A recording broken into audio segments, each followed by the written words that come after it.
בעיניי הדבר שהכי חסר בעולם, גם ברמה הלאומית וגם ברמה האישית, הוא אהבה. אם תהיה יותר אהבה לכולנו יהיה יותר טוב. ומאחר והבנתי שרוב האנשים כאן הם פחות דוברי עברית ויותר דוברי אנגלית, אני פשוט אקרא שיר אהבה אחד ואאחל לכולכם ששנה הבאה ההיעדר הזה יהיה קצת פחות. ואם הייתי אוהבת אותך, ואם הייתי אוהבת אותך כמו שרצית שאוהב אותך, אז מה? לא הייתה לי מנוחה מהשיחות שלא נענו. הבית היה נקי, כמו המצפון, שנכנעתי לו בצו 8. הייתי מפסיקה לעשות אמבטיות, שלא אתקרר במים. הייתי עובדת פחות שעות, שלא אעלם במשרד. הייתי אוכלת ארוחות שבישלת, במקום הג'אנק פוד דקה 90 שאני רגילה לו. בשבת בבוקר היינו יוצאים לטיולים ירוקים. הייתי מתגעגעת אל הדף הלבן בבית. הייתי מצטערת שאני מעדיפה כדורסל על כדורגל, שאתה לבד. הייתי אשמה שאני לא אוהבת מספיק, ואתה טוב, אתה תמיד טוב, אתה תמיד היית רק טוב. הייתי עצובה שבימים אתה מכין את הלילות, ושאני בלילות מחכה לבקרים, לשאול את גופי הרדום למה כל השנים שעברו ועדיין לא. ואפילו היו לנו ילדים יפים כמוני, כמו שאמרת, עם נפש מציצה מהעיניים. היו הילדים מציצים לתוכי ולא מרפים. היית מתאמץ לפחות בשנים הראשונות, וגם אני. ההבנה הייתה באה, ההשלמה הייתה באה, אמא שלי הייתה באה, וכבר לא אומרת לי שהיא אמרה לי, כי היא לא אמרה לי, ועכשיו אני ממילא יודעת בעצמי. תודה.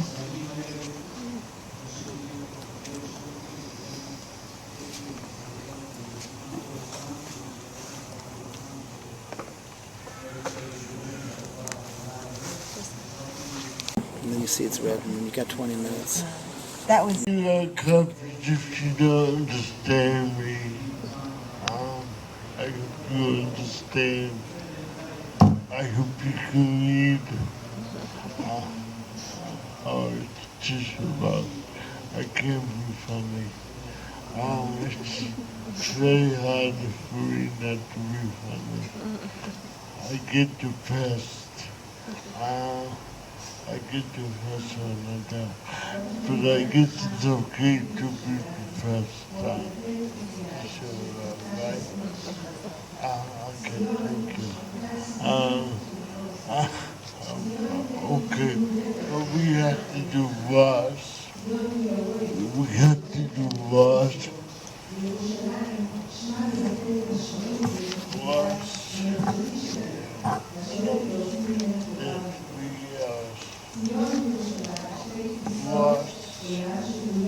Longing and what's your first name? Lacking. Okay. Oh, sorry. Okay, lost, longing, and lacking. So the first one is pure 100% lost. Barbara's double scoop.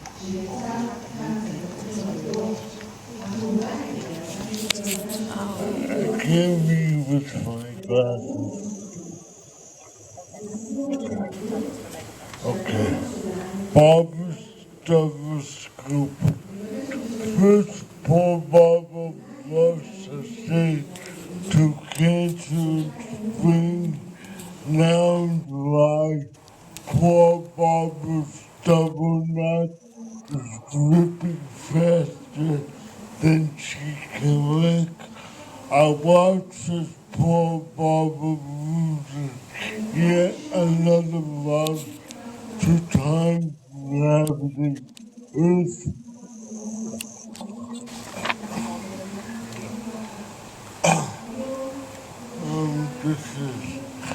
This one's about not being a good enough cripple. So I guess it's in the lacking category. Right? It's in the lacking category. Lacking. Okay. don't laugh so much. Kidding. Not one of those exceptional cripple types. I'm not one of those exceptional cripple types. I do not appear on the cover of Time magazine. I am not a blind, not neurosurgeon stating consequences, nor am I a double-arm amputee who coaches my son's rugby team.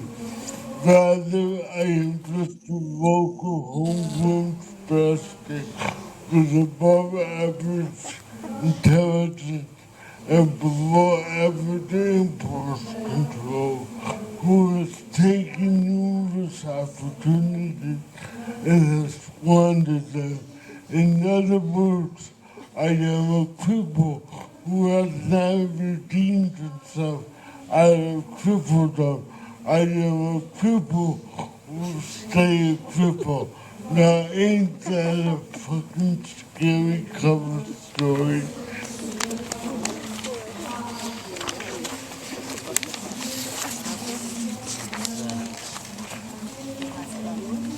Oh, this is real sad. This is about giving up. Giving up. Your last bubble. You don't give up all in one chunk. You give up in drips. First you give up on the word, then on the line, then on the poem. But now you are drowning in the sea of aborted words who are angry at you for not letting them exist. They push your head under a pile of their fetuses. At the last second, you have a beginning mind, which turns out to be your last. It rises to the surface and appears to the world as a stupid bubble. Don't laugh. That's sad. Okay. Let's continue to laugh. This is Longy. This is a Longy poem. And by the way, my name is Moshe. So you get the connection? Moshe and Moses. You get it? Okay. Moses strikes out. My name is Moses. I wandered in the desert 40 years. I won't enter the promised land. I die looking. Okay. And to end on a happy note. Because on Tisha B'Av, like I go to Chabad every morning and they make it Sameach. Last Tisha B'Av, the kids were throwing things in the middle of Echad. I couldn't understand why. And I was yelling at the kids to stop. And then, like, after davening, they told me, yeah, we want to be Sameach, the kids, because they believe the Messiah will come on Tisha B'Av. So anyway, telling on a happy note. My first Jewish poem. This is my first Jewish poem, and it's dedicated to Hitler. And it goes like this. Hi, Hitler, you didn't get me, you didn't get me. I'm so high. Thank you.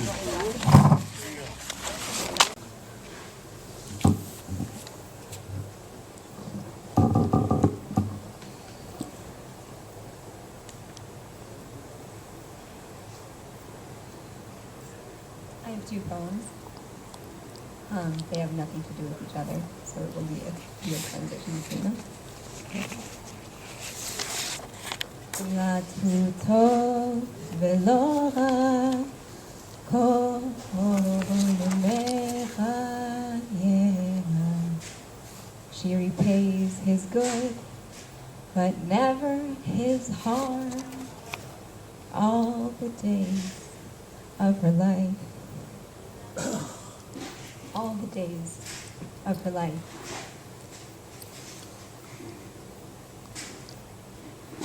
The Talmud says, he who gladdens a bride and groom is likened to one who has rebuilt a stone of the temple. And I wonder about this union, and I wonder about these stones. The Dayan slips one into my shoe on the way out, another in my breast pocket. They are not heavy at first, but they accumulate. I carry them with me as the weeks go by, then the months, then the years. The Dayan tosses another stone, but I am already not looking. With my scarf-framed head, I make quite the Hamish of Sisyphus. The clerk slaps the rubber stamp to the file, and it is a stone. The cans drop from the vending machine in the Beit Din waiting room, and they are stones. The stacks of paperwork, the phones hanging up, the slamming doors of imperception, the days, they are all stones.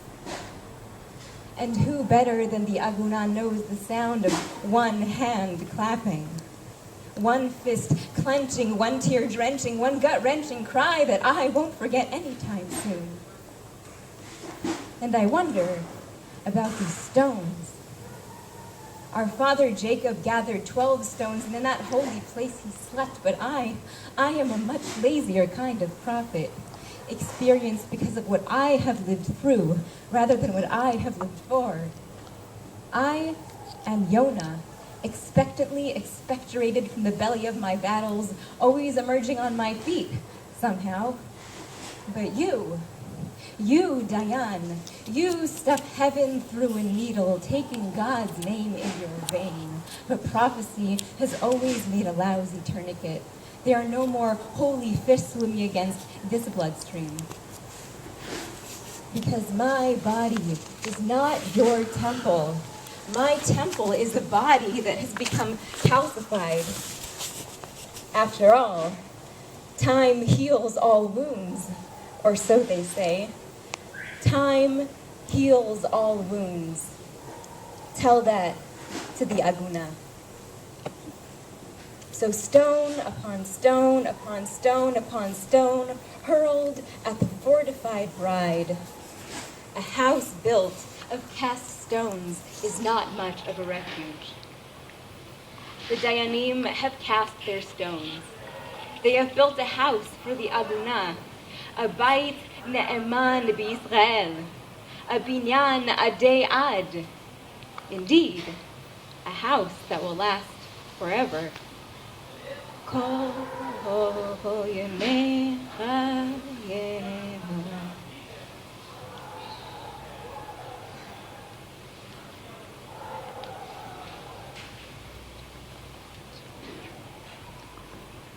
This is the second poem. It's called The City Limits. There was this one time when I saw Goliath and Cain sitting at the semicircle steps at the bottom of Agrippa's. They were clutching greasy paper bag falafels and comparing the $50 scars on their foreheads. Yeah. That's Jerusalem for you. Nearby, there was this kid. He was cow-tipping a para aduma. I gave him half a shekel for the candy dispenser, and then together we watched the gumball and God winding their way out of the machine.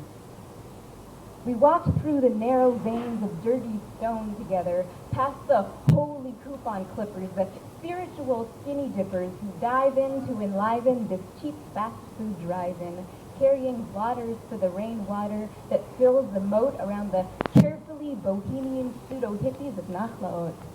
Yeah, that's Jerusalem for you.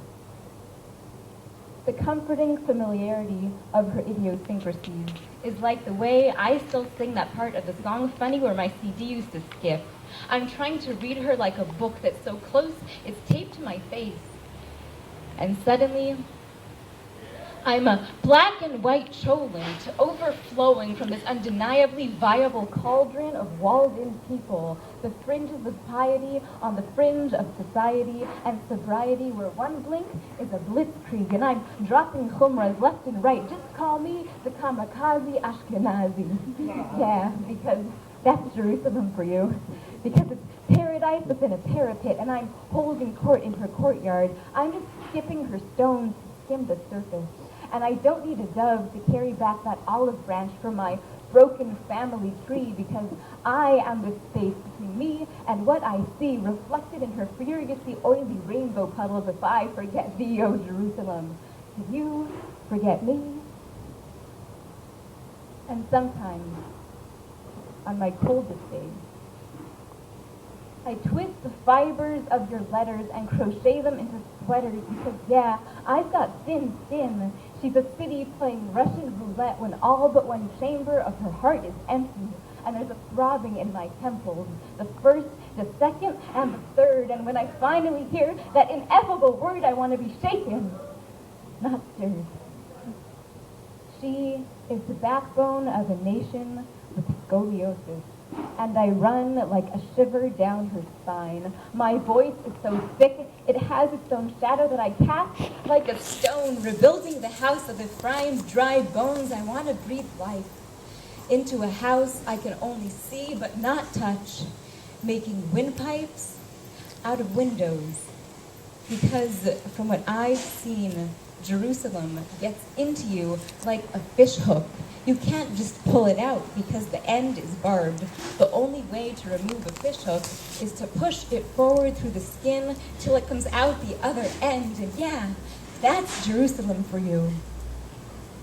The sign says, the city limits. And I say, yeah, it does.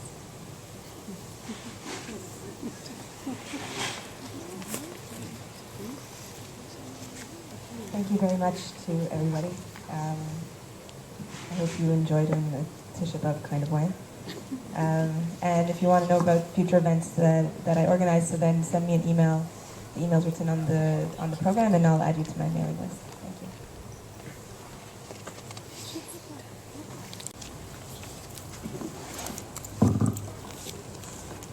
you. This is called Eicha 6, Faithful Daughter.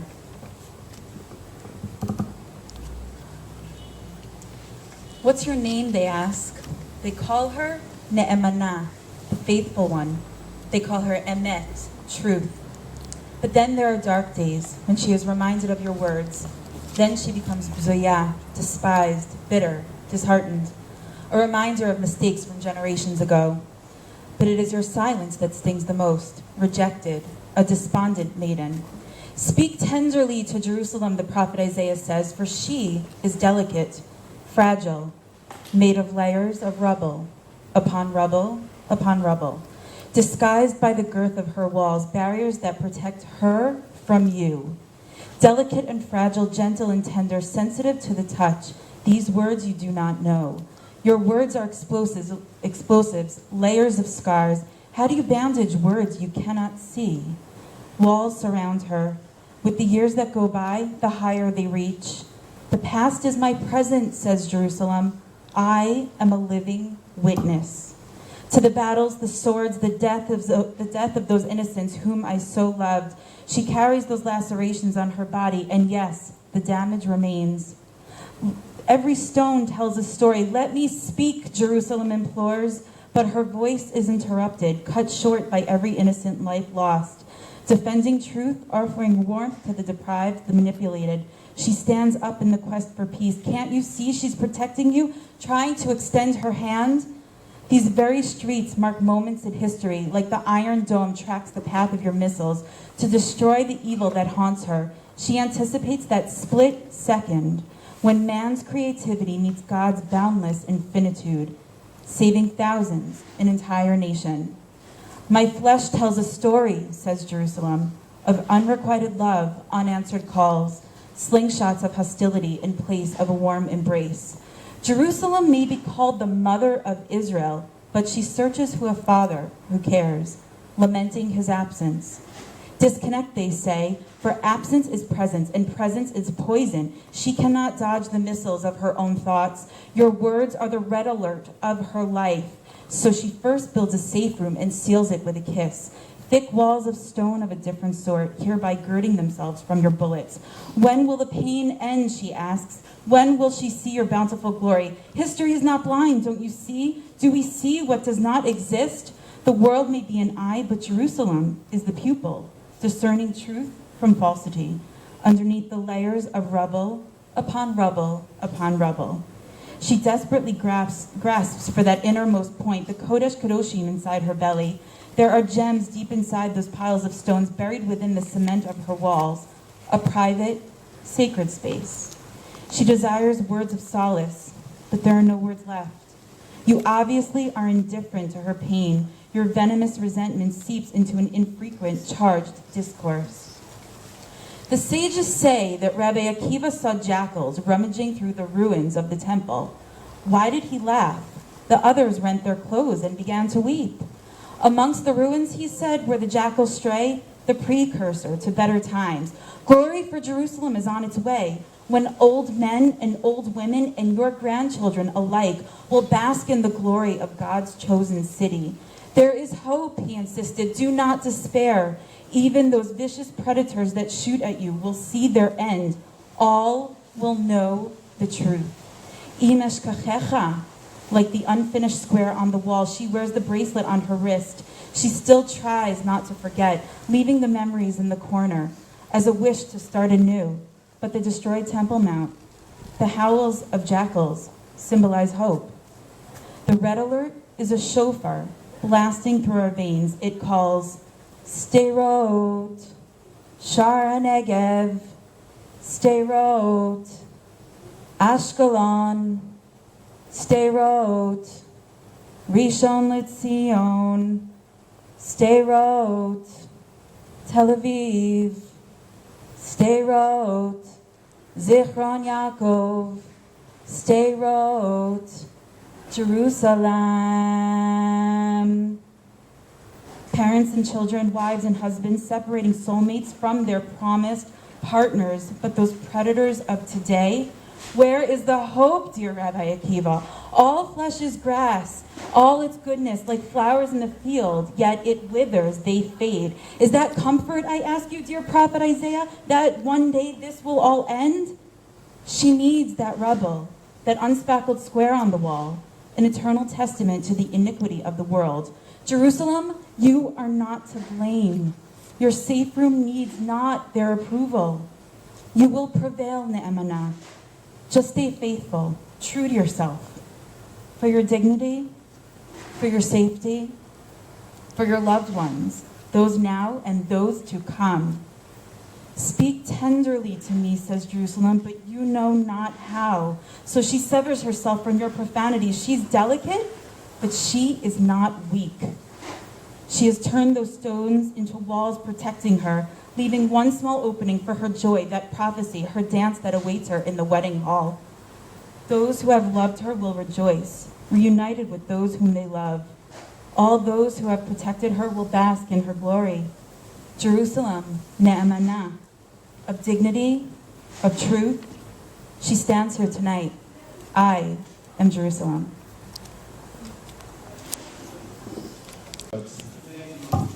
There was a man who was very careful with his words. He would not say anything out of place. He would not lie, distort, divulge, or influence people's thoughts. He did not take things out of context, mispronounce, confuse, or even muddle up his words. He would say nothing shallow, nor utter any cliché, nor express a false thought. He would not curse, vow, nor even gossip. In fact, he said nothing at all. Well, I do say a few things, and once a week I send out a story, so those of you who like them are welcome to get them in the email. A question of hope. Without a problem, there are no answers. You. I jumped over a hole that I had dug for you. I crossed a long narrow bridge and travelled far and wide for you. I sailed the seas, walked through deserts, valleys and mountains for you. I swam the rivers, traversed the plains, froze in the snow, and was lost in the forest for you. But you weren't there. Care. If you're searching, lost is where you'll find me. And this is the last one, birds. In a distant island, all the birds gathered to show their beauty one to another. What colourful plumes and feathers they had. How beautifully they reflected the early morning light and glistened in the evening dusk. Each day, more and more birds would wake up early to fashion and preen themselves for the public appearance and tend to their plumage during the day, ready to display themselves once more before the light became dim. One day, a volcano erupted from beneath the water, forming a new island. It was within flying distance of the island of the beautiful birds and attracted all those who felt too dull and dreary. Not much was on that island, but for one distinct bird, a blackbird, who had arrived from another island far away. This bird would also wake up early and prepare both in the morning and in the evening. However, this manifest wasn't to demonstrate his beauty, for it was not colourful, but it was to express his song. You see, these beautiful birds from the original island were in fact all mute. They were concentrating on everything that was external and not on their inner voice.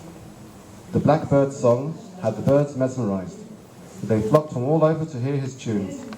Rumours spread until all the mute birds migrated from their original island to hear his beautiful voice and song, leaving behind the original island void and desolate. And with time, they too learned to sing in the mornings and in the evenings, just as birds do. And on a positive note of hope, the recurrence of night predicts the day. Thank you.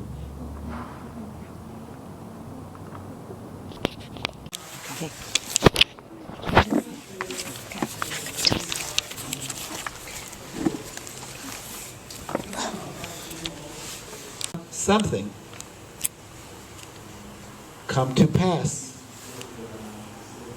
occur, ruin, calamity. Sixth, Vav, Hebrew letter Vav, is Avihu, father. I have two sons. Double my 26 years,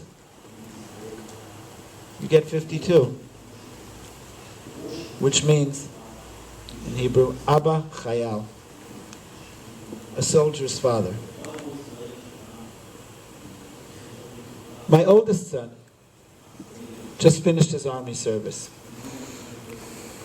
Now, my second son is in his second year of regular army service in the Israel Defense Forces, the IDF.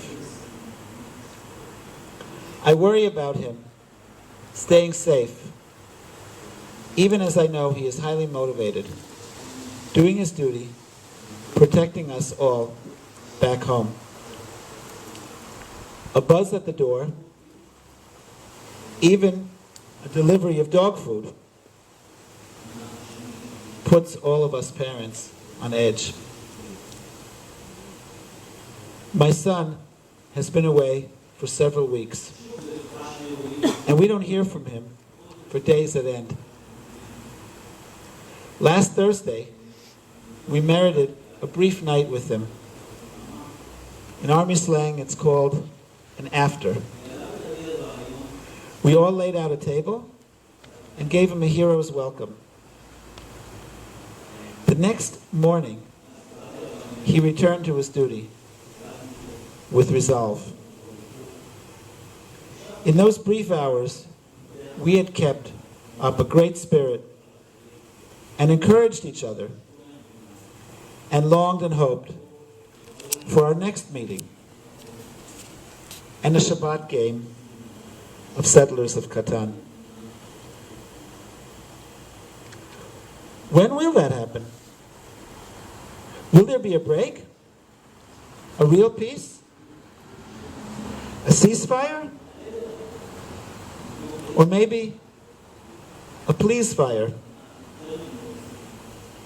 As a civilian, do I want the army to finish the job with the hope my kids and others won't have to return for another round? Or will I fear loss as a result of continuing this round?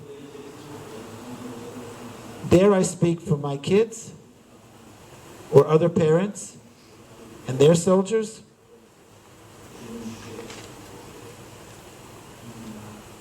When I was a kid, way back, many centuries ago, I had all the answers. Now, I really don't know anything. Do I?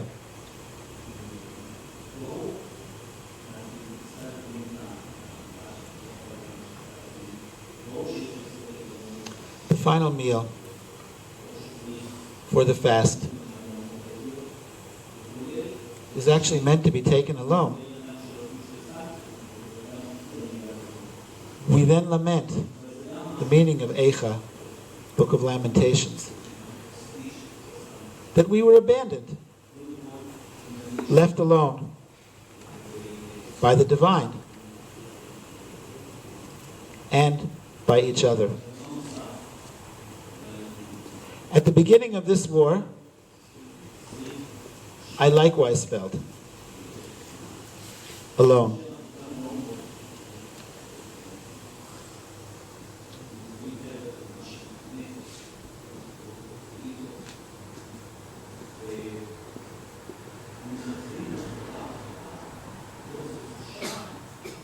According to tradition, in a few hours, midnight on Tisha B'Av, about 12:40 a.m. here, the heavens will open up to anyone making a wish. The word resolve in Hebrew is nechishut. The numbers in Gematria of nechishut add up to 774. Add up those numbers. 7 and 7 and 4. You have 18. Chai. Life.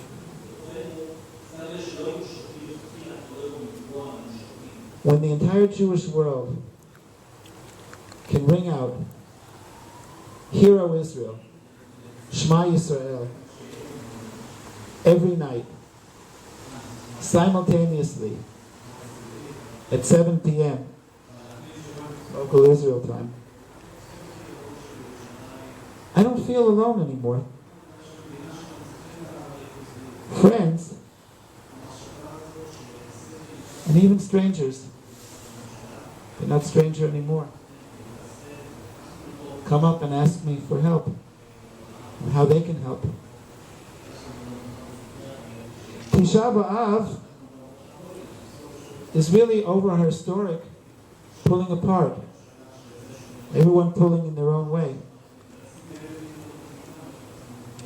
Not this time. This time, we are in this together. This time, I feel an us. I know what I want. To have my son's resolve that comes with his youth and optimism. To farm and build as a people and place settlers as a family. and live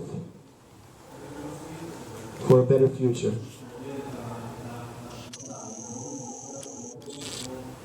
What was burnt by fire shall be built by flame. We are winners. Resolute.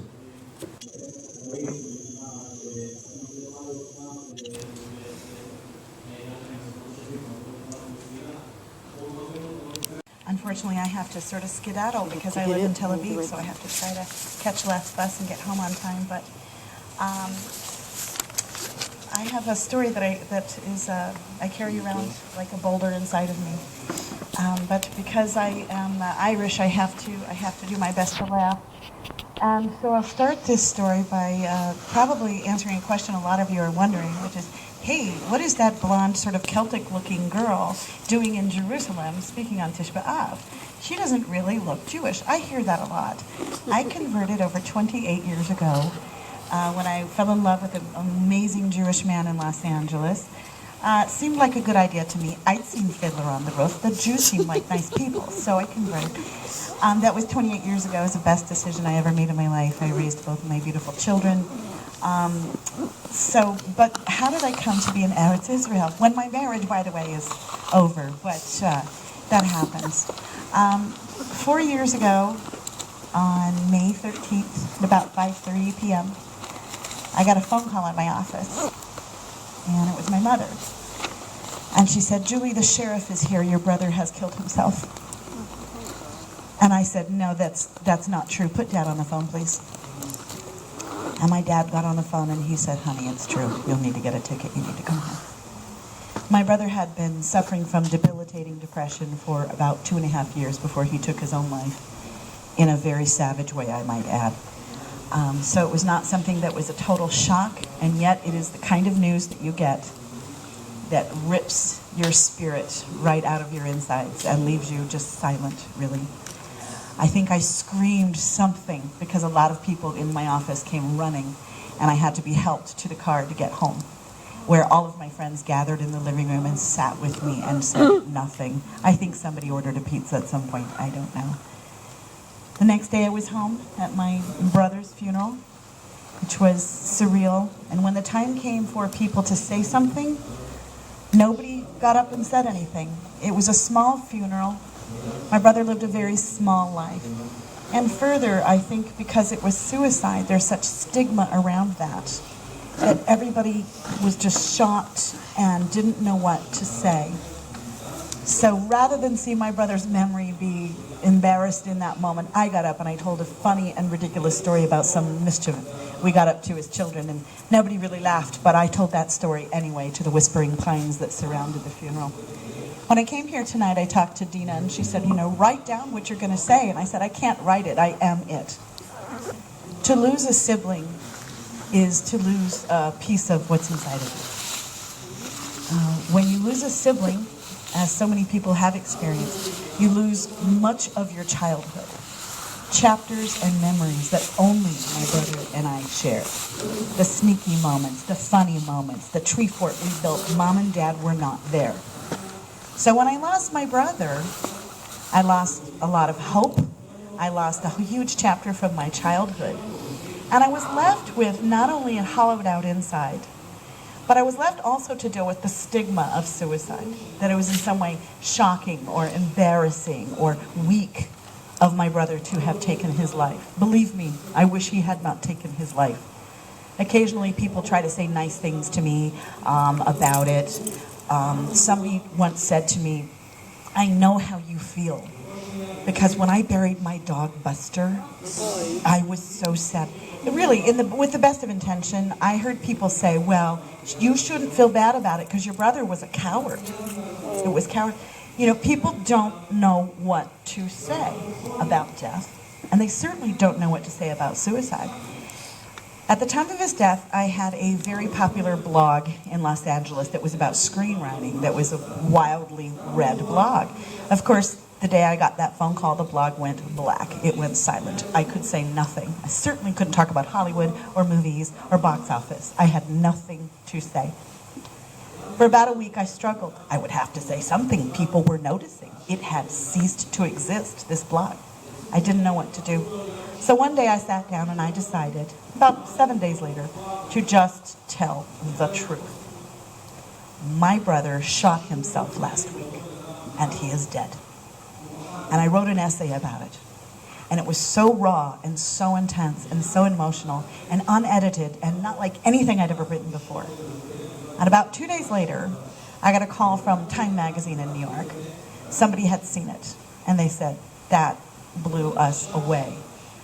And they made a connection for me, and I began writing for the Huffington Post. And I was the poster grief girl. I was the suicide girl who talked about suicide for about a year. A position that I was a little uncomfortable with. To this day, I get a lot of emails from people saying, I don't know how to feel, I've lost somebody, etc. So it was a position that I was uncomfortable with. But I wound up taking all those essays I wrote for the Huffington Post, and I wrote a book called I Am Not Myself, A Year Grieving Suicide. And the book is now on 2 recommended reading lists for suicide prevention and those who have survived the loss of somebody in their lives. But how did all of that bring me to be standing to you right now, in front of you right now? It's taken me over 4 years. I have lived here for 2.5 years. When I came here, I was still so full of grief that I couldn't even see straight. Sometimes I chastise myself for the condition of my life 2.5 years after moving to this country. My Hebrew should be better. My flat should be nicer. But I have been in this heartache of grief for most of the time that I have been here. But a few months ago, it struck me, it was on the 4th anniversary of his death, when I realized that I can live with grief in my life as a fact. My brother is gone. There is a hole in my heart. There is a hole in my whole family's heart. But I can actually allow the grief to rain down over me and fertilize the ground beneath my feet and give me the strength and the empathy and the love and the depth of understanding to help other people deal with not necessarily their grief, but whatever is on their mind. I work with writers. That is my job. I run the Tel Aviv Writer Salon, and I help people write about trauma and grief and funny things and all kinds of things. But all of that energy comes from the hole that is still very much in my heart. After my brother passed away, I stayed near my parents for about 2 years because I couldn't leave them alone. I was now the oldest child. All the stories were gone. My parents still are heartbroken. But about 2 years later, living in Israel had been on my mind. And about 2 years later, I said to them, I've got to go. I feel called to live in Israel, and I don't know why. I'm still not sure why I'm here, but I had to go. So because I converted, my brother was not Jewish. He was cremated. I took half of his ashes, my piece. Ashes are weird. If you've ever handled somebody's ashes, it's a weird experience. I brought them to Israel because my brother had never even left the country in his life. He lived a very small life in California. So I brought his ashes, and I went to Yaffo. And a storm was coming up. It was about 4 p.m. And I couldn't find anybody to take me out on a boat to put his ashes in the sea because a storm was coming up. Finally, I found a guy who I'm pretty sure was drunk. And for about 50 shekel, he took me about half a kilometer off the coast. And the boat was heaving because a storm was coming. And I took this plastic container that weighed so much that was all of my childhood memories. And I unscrewed the top. And I thought, I should say a prayer now. This is the moment when you say something wonderful. I couldn't think of what to say. I dumped it in the water. And that beautiful blue Mediterranean water suddenly contained this big black gray cloud that was my brother. And I said, now you've traveled, you son of a bitch. And I covered the thing up. And I sailed back. And that was the thing I said. When I got back to the port in Yaffo, there was a married couple posing for pictures in the whipping wind. And I noticed the way the circle of life is so ironic and so amazing. But I came here because life is to be lived, and it is to be big. And when you grieve, and when you hurt, and when you're lacking, it makes you more human. It helps you connect to other people. And I think that it is my job to take my pain and my loss and to shine in the best way that I can, however I can, wherever I am. And I happen to love this place, and I think that there's a lot of light that we need here. So that's me. With the national loss, because we're going through such a difficult time, and I think that we all feel a very personal sadness about the very national difficult things that we're going through. What I really liked about the idea of doing this reading is that Tisha B'Av is a slower day than other days in the year. And I feel like that really gives us an opportunity that when each person comes up here and reads, that we really can sit and listen and hear. And I hope that you'll remember that you can do that tonight. I've read everything that's going to be read tonight, and it's really beautiful. It's such a wide range of topics, and it's quite amazing. I just want to thank Deena Levenstein for hosting this, and the people here who've helped me. And I'm sorry, he probably doesn't want this, but I want to thank Yitz Wolf, who's all the way at the back over there, who gave me the idea. And I immediately was like, oh, nice. And then I had to convince myself to actually do it, but it was a beautiful idea right away. He also made the really beautiful flyer, which you might have seen online. So thank you. So the way that this program is going to run is that you have the program in your hands, hopefully. I have extras if anyone needs. And I will not be introducing the readers. They will just get up one after the other and read. And if you want to know a little bit more about what I do, then on the back is a little bit about who I am, what I do, and contact information if you want to reach me. And so we are going to begin with Judy.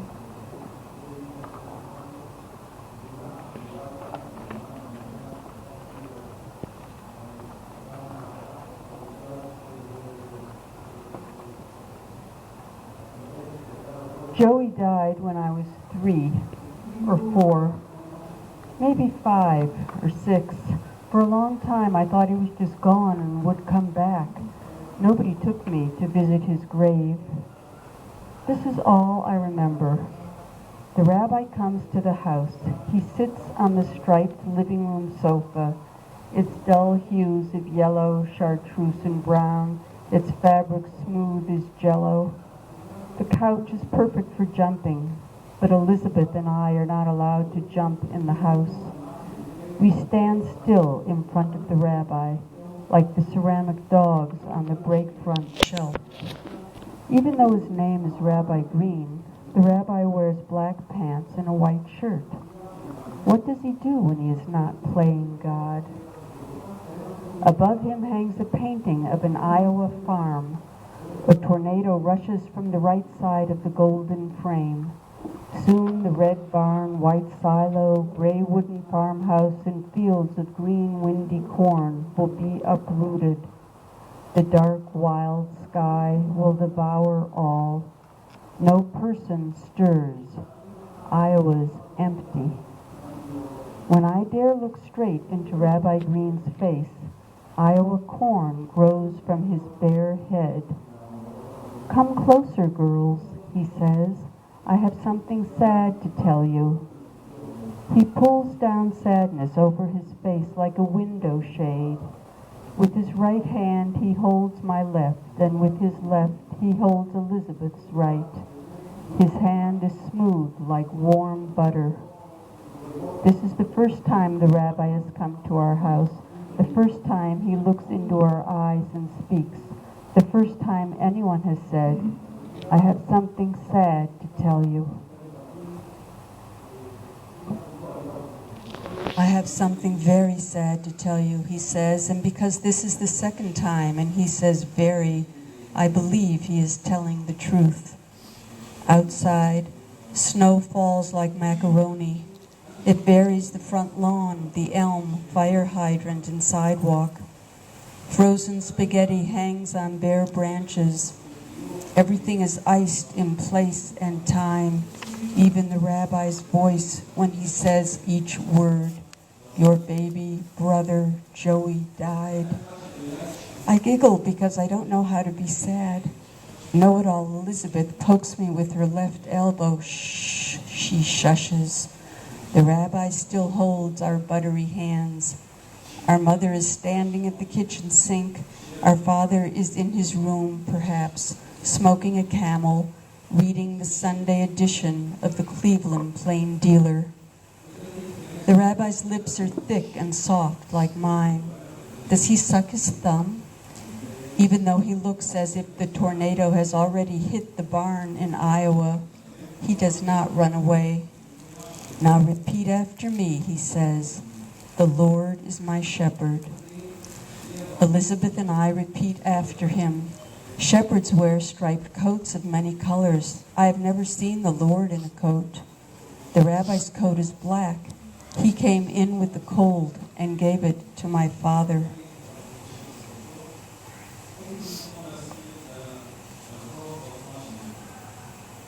I shall not want. My stomach grumbles when we repeat after him. It's Sunday and I want French toast with Canadian bacon. I want to smother it in Aunt Jemima's syrup. Her bosom's on the front. I want seconds and thirds of my mother's French toast. I want a hamburger and ketchup for dinner and green Jell-O for dessert. I want to sit at the table with everyone. Elizabeth, my mother, father, Joey, and even Grandma, who just moved in with us. And I shall dwell in the house of the Lord forever. We moved to 2849 just in time for Miss Brunner's nursery school. Does the Lord live in Cleveland? Is 2849 the house of the Lord? Is today part of forever? We repeat after him as if the rabbi's words are true. I know I am making a promise, but I have no idea what it is. Right after forever, my father walks into the living room smelling like a camel, carrying the rabbi's black coat and swinging the Cleveland Plain Dealer. He has rolled it into a bat.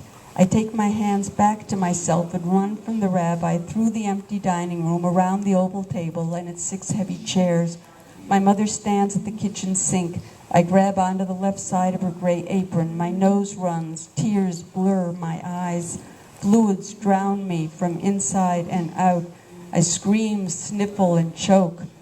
My mother stands upright on the gray linoleum floor at the stainless steel sink. She could be scrubbing a pot, peeling a skin, or staring. Maybe she's watching the water drip from the faucet, or the snow fall from the gray sky onto the garage opposite the window above the sink. The thick snow falls gently, slowly, outside time. Maybe she sees the same snow falling on Joey's grave. Does she know Joey died? I hide my wet face in her gray aproned body. Elizabeth stands on the other side. When did she get here? Is she crying? Is Mommy? I hear only my sobs. My mother says nothing. She continues to stand at the sink, leans slightly against the counter.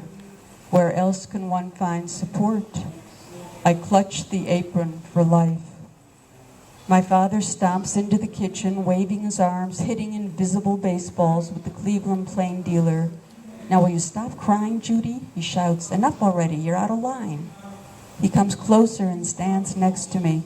I'm clutching the strings of my mother's apron and burying my face in its pockets. If I were a baby kangaroo, I would crawl inside. The refrigerator cackles and hums and cackles. Don't upset your mother, he yells. Leave her alone, be quiet. His shouts strike my upper back. They rip the skin. Breathing backs up, stutters and stalls, creating a tic that will last 65 years. My lungs will remember the day the rabbi comes to the house. My mother stands at the kitchen sink, arms silent as icicles. She neither touches my shoulder nor places a palm on my head. She hands me a tissue to wipe the tears from my face. The cup holding my insides in place runneth over. They can't escape, so they gel into a frozen sea. My father stands above me, strange as a camel in Iowa. I fear he may send a death blow with his paper bat. For safety, I sink under the gray linoleum floor. It closes like iron. Here, I will dwell close to forever.